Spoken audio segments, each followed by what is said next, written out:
Well, some of us had seen it coming and were already prepared to have a very controversial debate and a controversial vote. Now, what happened a couple of minutes ago in this parliament was the first time that I, in my almost 5 years here, saw it happen.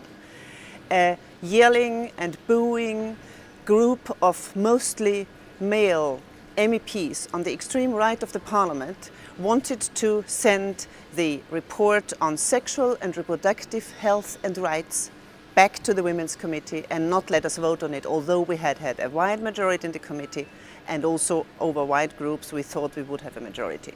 There was some hassle on statutes whether that would be possible or not. In the end, a majority of the MEPs present voted to send it back to the committee.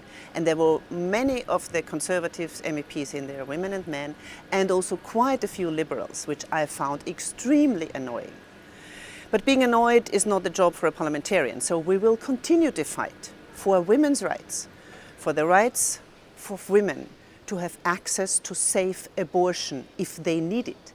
And that situations like a couple of months ago in Ireland, where a woman who needed an abortion was refused it because it's a Catholic country and it's prohibited. Or other countries like Malta or Poland that do not provide access to safe abortion for women. It's not that any of us would say that abortion is a method of contraception. No way. No, contraceptives are there to impede contraception, but not to have an abortion afterwards. But what we wanted in this report, and we will continue fighting for that with others, women and men who support us, who think that sexual and reproductive health and rights are basic on this continent and outside, and that we need to stand strong in order to get that. There was another issue that is also implied by those who voted or don't want this report. It's about the right of women and men to choose who to live their lives with. It's about the right to be lesbian or gay or bisexual or transgender or heterosexual or whatever sexual orientation or gender identity.